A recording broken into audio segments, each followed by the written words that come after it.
மலர்கள் கொஞ்சம் சாய்ந்தால் இலைகள் தாங்க வேண்டும். மங்கை கொஞ்சம் சாய்ந்தால் என் மார்பில் தாங்க வேண்டும்.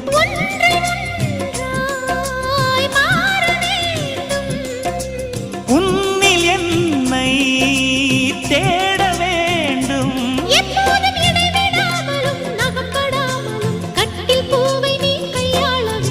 காதல் இல்லாதது ஒரு வாழ்க்கையாகுமா?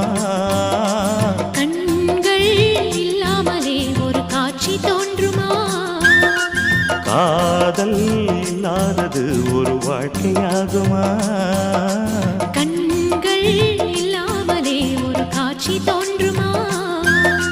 பெண்ணை தொடாதது ஒரு பெருமையாகுமா?